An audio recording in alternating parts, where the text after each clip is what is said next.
मराठ्यांना स्वतःच्या लेकरासाठी आता येत्या मराठी अंतरवालीला करोडोच्या संख्येने एक आले. बांधावर अंतरवालीच्या मराठीच उभं होते. ड्रोनच्या कॅमेऱ्यात सुद्धा मराठी बसत नव्हते, इतके मराठी आले. काही ड्रोन उसात पडले आणखी सापडले नाही, इतके मराठी ताकदीने आले. आणि ते आम्ही सांगितलं 3 करोड मराठी मुंबईला येणार. 64 किलोमीटर आपली लाईन होती, 64 किलोमीटर. आणि तो त्या दिवशी म्हणतो 3 करोड लोक पुढे आहेत, तुला गणित आला असतं तो कशाला जेलला गेला असता. त्याला सांगितलं होतं ना, तुला जर मोजायचे असले तर तू वहीन ती एका पुलावर घेऊन उभा राहा आणि तू मोजे. त्याला आणखीन एक संधी माझ्याकडून, तुला मराठीत जर मोजायचे ना, सगळ्या सोयऱ्यांचा अध्यादेश त्या दिवशी मराठ्यांच्या पोरांनी हिसकून आणला. 75 वर्षात सगळ्या सोयऱ्यांचा कायदा बनत नव्हता, तो बनवायला लावलाय. 54 लाख नोंदी मिळाल्या, त्याचे प्रमाणपत्र मिळाले. 1.5 करोड पर्यंत मराठा आतापर्यंत आरक्षण केला मायबाप मराठ्यांना, 1.5 करोड. आता त्या माध्यमातून, त्या नोंदीच्या माध्यमातून ज्या मराठ्यांच्या नोंदी मिळाल्या नाहीत ते सगळ्या सोयऱ्यांच्या कायद्याच्या माध्यमातून जाणार आहे. आपण सांगितलं होतं शांततेत मुंबईत जाणार आणि शांततेत आरक्षण घेऊन येणार. शांततेत गेलो आणि शांततेत आरक्षणच घेऊन आलो. आरक्षण घेऊन येणं म्हणजे काही म्हणते तर मुंबईत गेल्यावर काय मिळालं, काहीच भेटलं नाही. म्हणजे मुंबईत गेलो तिथं काय गंभीर्यात किंवा कोणी ठेवलेलं होतं आरक्षण घेऊन यायला. हे कायद्याचं राज्य, इथं कायदा बनवला आणि मराठ्यांनी नेमकं तेच काम केलं. 2001च्या कायद्यानुसार ओबीसीला आरक्षण दिलेलं. त्या कायद्यात दुरुस्ती करणं एवढी सोपी गोष्ट नव्हती, म्हणून राजपत्रित अध्यादेश काढला आणि आता त्या कायद्याची अंमलबजावणी 15 तारखेला होणार. म्हणजे आपण तो आरक्षण हिसकावून चालणार. पण काही जण म्हणतात काहीच मिळालं नाही, त्यांचं पण खरं आहे, त्यांचं काही खोटं नाही. ते सोशल मीडिया सध्या देते, राजकारण्यांची सुपारी घेतली ते म्हणतात मुंबईला गेल्यामुळे काहीच मिळालं नाही. त्यांचं एका बाजूला खरं आहे. तुम्ही थांबा, 2 घटी गडल बडबड करू नका. त्यांना काहीच मिळालं नाही खरं आहे, कारण त्यांना पाहिजे होते वाटतं पैसे, पद. ते गल्लीत हिंडले असते इकडे तिकडे, पहिल्यापासून मराठ्यात जेवण खायची सवय लागलेली यांना. त्यांनी बघितलं असं मी जवळ जेवण आहे ना, तर मराठीच्या जेवण आता कोणालाच पैसे कमवून देत नाही, यांच्या दुकानात पण करून टाकल्या सगळं. ते म्हणतात मुंबईला गेल्यामुळे काहीच नाही मिळालं. तुला नसेल मिळालं, आम्हाला करोडो मराठ्यांना मिळालं ना, गोरगरीबाला आरक्षण मिळालं आम्हाला, तुला नाही मिळालं. तू किती दिवस मराठ्याच्या जेवण खाणार आहे? आमच्या लेकरांचा रक्त पिऊन तू मोठा होणार. खातो कवर मराठ्यात जेवण, शिक्षण घेऊन बघ ना कसं लागलं, कवर खातो मराठीच्या जेवण. म्हणून त्यांना नाही मिळालं पण आपल्याला मिळालं. त्याला पुन्हा एक संधी, आता एक संधी उठली त्याची माणसं मोजायची, आणखीन एक संधी. त्या दिवशी सगळ्या सोयऱ्यांचा अध्यादेश आला आणि मराठीने दिवाळी साजरी केली, गुलाल उडवलं. आता सगळ्या सोयऱ्यांची अंमलबजावणी झाली आणि त्यातून एक प्रमाणपत्र मिळालं आरक्षण नसलेल्या मराठ्याला, की मग बघा तुम्ही गुलाल आणि महादिवाळी महाराष्ट्रात मराठा कसे करायचे. आणि त्याला आणखीन एक संधी आहे. आता त्याला माणसंच मोजायच्यात ना. एकदा त्या कायद्याची अंमलबजावणी झाली की आमची विजयी सभा होणार आहे मराठ्यांची. तू एका पुलावर उभा राहा आता आरटीओ बनून आणि नुसता माणसं मोजलं मराठ्यांची. त्याचा फार कार्यक्रम संपलाय तर ते लोकच बसा.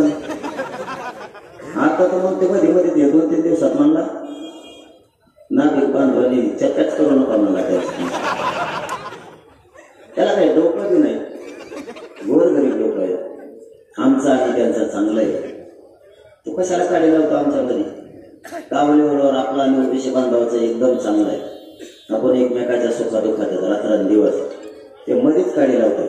पण मला माहित नव्हतं, मला वाटलं आपलेच भारी लोक आहेत काय की नागरिक बांधव मिटिंग दिली. काय शिया होत्या ते.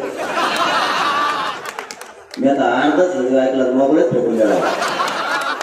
भयानक खूप शादी देतील, 2 दिवस भाकरच जाणार नाही अशा शादेत व्हिडिओ. लाज नाही. त्यांनी माफी मागितली पाहिजे त्याची, कारण ते त्यांच्याच गाव लेवलवरती आपण आणि ओबीसी बांधव एकत्र आहेत. आणि मायबाप मराठ्यांना तुम्हाला जाता जाता एवढंच सांगतो, एकत्रच राहायचं आपल्याला दोघांना सुद्धा. त्याच्यासाठी आपल्यात वातावरण खराब होऊ द्यायचं नाही, कारण तेवढं स्वार्थी आहे तेवढं राजकारणी. आपल्यात आज बी गाव लेवलवर आपण एकमेकाशी प्रेमानं वागतो का नाही. आज जर ओबीसी बांधव आणि मराठा बांधव जर लग्नाला चालले ना, दोघं 50-50 पेट्रोल टाकेल मोटरसायकल आणि मग लग्नाला त्याने आजच्या 5,000 रुपये आपला पाहिजे नाही, त्या 5,000 रुपयाचा खर्च घडेल होते त्या कामाला. इतकं प्रेम आहे आपलं एकमेकावर. याचा ऐकून आपले संबंध खराब होऊ द्यायचे नाही, कारण मराठा हा आरक्षणाचा आणि ओबीसी आरक्षणाचा. आता आरक्षणाचा विषय संपत आला नाही, थोडा राहिला. आपल्या ग्रामीण भागात म्हणे हत्ती गेला आणि शेपूट राहिला. आपलं शेपूट बी नाही राहिला, नुसती अंमलबजावणी राहिली, विषय संपला. त्यासाठी आपण 10 तारखेला पुन्हा एकदा आमरण उपोषण पुकारला, कारण आपल्याला पर्याय नाही. आपले लेकरं मोठे करण्यासाठी आपल्याला पर्याय नाही. मी पाठीमाग आता रायगडाच्या चरणी पवित्र रायगडाची माती कंपाळीला मागतो, कारण पुन्हा रायगडावर जाईल का नाही माहीत नाही. कारण मला त्या पाठीमागच्या उपोषणामुळे आता शरीर साथ देत नाही, कारण खूप शरीराचे हाल होते. परंतु मी असं ठरवलंय आता की करोडो लेकरांचं मराठ्यांच्या कल्याण होणार. एक जीव गेला तरी चालतो, पण करोडो माझ्या गोरगरीब मराठ्यांच्या लेकराच्या चेहऱ्यावरती आरक्षण देऊन आनंदाने हसू बघायचे.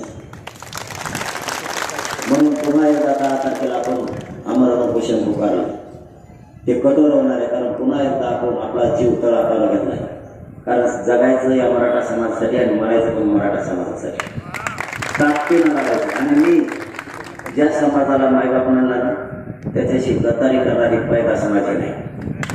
मी मराठ्यांची कधीच गद्दारी नाही करू शकतो. त्यामुळे आता विषय पूर्ण संपत आला, फक्त अंमलबजावणी राहिली. अंमलबजावणीसाठी नुसते आमरण उपोषणाची घोषणा केली की कॅबिनेट बैठकी मंगळवारी आणि बुधवारी होत असते.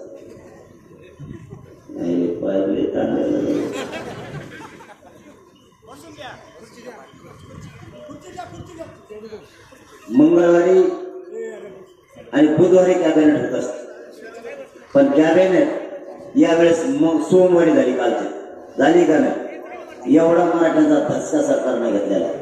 म्हणून हे आमरण उपोषण 10 तारखेला सुरू होत आहे. नाही आता त्या पुढच्याने फिरच्याने काही नाही होणार, ते शरीरच साथ देत नाही मला उपोषणामुळे. आम्ही खोटं बोलत नाही, सगळ्या महाराष्ट्राला माहिती आहे, सगळ्या डॉक्टरला सुद्धा माहिती आहे. पूर्ण शरीरच कोरडं पडलेलं आहे. झाला आता फक्त तुम्हाला एकच विनंती की आता ही लढाई जिंकत आणली आणि शेवटचा गोल लेकराच्या डोक्यावर टाकायचा आपल्या स्वतःच्या. त्यामुळे राजकारण याच्यात येऊ देऊ नका. आणि या कायद्याची अंमलबजावणी होईपर्यंत आता आपल्यात फूट नका पडू देऊ, काही झालं तरी हरकत नाही. 10 तारखेला ज्याला शक्य असेल त्याने अंतरवाली बैठक केली आहे, पण ज्याला शक्य नसेल त्याने आमरण उपोषण झाल्यावर पुऱ्या नाशिक जिल्ह्यातले मराठी पुन्हा एकदा शांततेत एकत्र लाखोच्या संख्येने आम्ही पाठबळ उभा करा. त्याच्यात आपल्याच लेकराचं कल्याण होणार. कारण अंमलबजावणी केल्याशिवाय आपण पाठीमागं हटणार नाही म्हणजे नाही, हे सरकारला स्पष्ट सांगितलंय. मी सरकारच्या बाजूचा नाही, मी माझ्या समाजाला दैवत म्हणलंय, मी समाजाचा आहे, सरकारचा नाही. सरकार किती चिटकायचा प्रयत्न केला, कारण मला तुमच्या किती लाल दिवे तुम्ही माझ्या शेजारी घेऊन आला तरी मला त्याचा मोह नाही. मला माझा मराठा समाज हाच माझ्यासाठी दैवत आहे. याच्यापेक्षा मला पद मोठं काय पाहिजे, कारण या समाजासाठी मी माझं कुटुंब सुद्धा बाजूला सारलंय आणि समाजाला मायबाप म्हणलंय. या समाजानं सुद्धा माझ्यावरती कमी प्रेम नाही केलं. मला कधी मायबापाची किंवा माझ्या परिवाराची सुद्धा या मायबाप समाजाला आठवण येऊ दिली नाही. सगळी माया मला दिली आणि मी हे त्या समाज एकत्र आले त्याचं त्यांचंही सार्थक केलंय. त्यांचे लेकरं मोठ्या होण्यासाठी जीवाची बाजी लावून लढतोय आणि रात्र दिवस करतोय. बरं 5 महिने झाले, 24 घंटे काम करतोय मी. 24 घंटे, एकही घंटा मी दुसरं काम नाही करत. 24 घंटे समाजाचं काम करतोय आणि अंमलबजावणी होईपर्यंत 24 घंटे समाजाचंच काम करणार आहे. एकदा अंमलबजावणी होऊन आपल्या गोरगरिबांचे लेकरं हे आरक्षण देऊन क्लास 1 पासून क्लास 4 पर्यंत अधिकारी झालेले या दिलेल्या आरक्षणातून बघायचं. आपले सुद्धा लेकरं IPS IAS दर्जाचे अधिकारी झाले पाहिजे. एवढं स्वप्न घेऊन रात्र दिवस असं आता 10 तारखेला उपोषण म्हणल्यावर 2 दिवस अगोदर शरीर उभं असावं लागतं, तरच उपोषण पुढे जास्ती दिवस टिकतं आणि चालतं. आता परिस्थिती अशी झाली, मला मुंबईला जाणं गरजेचं होतं, कारण जवळच्या आपल्या बांधवांचं जे वीरेन पवार त्यांच्या वडिलांचं प्रथम पुण्यस्मरण होतं. त्या दुःखाचा कार्यक्रम असल्यामुळे जाणं गरजेचं होतं. नुसता मुंबईचा दौरा टाकला नाशिकचा पडला, आपोआपच नाशिकचा पडला की संभाजीनगर, बीड आणि अहमदनगर हे दौरे पडले. आता तर मला थोडं सांगतो मी निघतो. मला आळंदीला 4 वाजले कार्यक्रम संकेत संदेश, ते फोटो होते भरलं डीजे, मला आठवण होती त्याच्यात नाहीच फोटो काढी, त्याच्यातच 4-5 वाजले पाठव झोपायचं कावा. सकाळी उठलो, रात्री तुमच्या नाशिकला 3:30 वाजता आलो. म्हणजे ही रात्र जागी, पाठीमागची रात्र जागी. आता चाललो सांगलीला. आता तिथून केव्हा घरी जातो मिळालं नाही. घरी म्हणजे वैजापूरला उदाहरणार्थ आम्हाला सकाळचे 8 वाजता आहेत, 8 अंतरवाली जायला. सकाळी तिथून उठायचंय, बीड जिल्ह्यात कार्यक्रम आहे, 1 दुपारी 12 वाजता आहे. तेव्हा संपला की 8 तारखेला 9 तारखेला संध्याकाळी श्रीगोंद्याला अहमदनगर जिल्ह्यात तेव्हा कार्यक्रम चालणार आहे 12 वाजता रात्रीचे. फोटो काढण्यात 3 धरून चालला, ते फोटो धरात्मक ग्राह्य. अंतरवालेले यायला मला सकाळच्या 8 वाजणार 10 तारखेचे, आणि 10 तारखेला मी उपोषणला बसतो. म्हणजे लगेच 2 घंटे इतके जीव घेऊन कसरत. फक्त समाजाचे लेकर मोठे व्हायचे, आराम आणि झोप मिळायची. आणि हेच तुम्हाला पण करायचं तुमच्या लेकरासाठी. तुम्हाला सुद्धा रातपाट एक करून मेहनत घेऊन 10 तारखेच्या लढाई जिंकण्यासाठी तुम्ही तुमच्या नाशिक जिल्ह्यातल्या गावागावातला मराठा समाज पुन्हा एकदा जागा करा. एकदा अंमलबजावणी दिली का आपल्या लेकराचं आयुष्याचं कल्याण झालं. यांचा विचार नका करू तुम्ही, हे विरोधक यांना पालतो करत होतो मी, त्याचं टेन्शन नका घेऊ. याला आता मोडूनच टाकलाय मी. आता याचा विषय सांगा, याला थोड्याच दिवसात तुम्हाला दिसत लोकांनी भजे खाऊन कागद टाकलेले खाल्लेलाच दिसला पाहिजे तुम्हाला तुमचा यावल्याचा. त्याची काळजी करूच नका तुम्ही. फक्त तुम्ही आता एकजूट फुटून देऊ नका. आपल्याला ही लढाई जिंकायची. 10 तारखेपासून पुन्हा एकदा सावध व्हा आणि हे मराठ्यांच्या लेकराच्या डोक्यावरती अंमलबजावणी करून आरक्षणाचा गुलाल टाकायचा. धन्यवाद. एबीपी माझा, उघडा डोळे बघा नीट.